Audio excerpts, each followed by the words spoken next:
शिवराय स्वतः निवाडे सोडवू लागले होते। असाच एक निवाडा इतिहासात पहिल्यांदा घडला, रांझे गावचा निवाडा।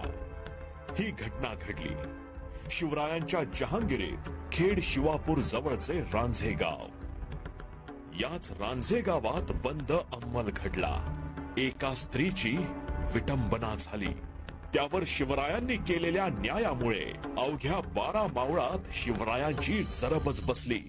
सरकार, हा रांझ्याचा पाटील बलात्काराचा गुन्हा साबित झालेला, पण फक्त बलात्काराचा गुन्हा नव्हे, परिस्थिती अधिक भयंकर आहे।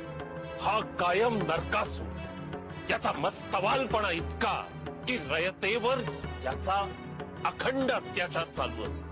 कोणत्याही वयाच्या स्त्रीवर याची नजर पडायला नको म्हणून डोळे फोडू नका सरकार, डोळे फोडू नका। याच्या डोळ्यावर कायम पट्टी बांधावी। लय उपकार झाले सरकार, लय उपकार झाले। याला पुण्यातच ठेवा, दिवस रात्र उपाशी पोटी ठेवा। याच्यासारख्या नराधमाला भूक लागावी ते सिर्फ अन्नाची। रयतेवर अत्याचार करतो म्हणून याची पाटीलकी रद्द करून टाका, पण बायका पोरांच्या पोटापाण्याची व्यवस्था ठेवा। कसब्यातील गणपती मंदिराच्या द्वाराबाहेर एक छपरी मांडून यास ऐसे ठेवावे जेणेकरून येणाऱ्या जाणाऱ्या प्रत्येकाला याच्या तोंडावर फुंकता आले पाहिजे।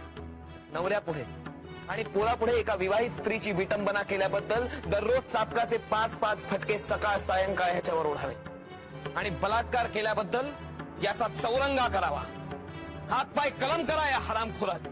सरकार माफ करा, सरकार जाधवजी साहेब माफ करा, माफ करा।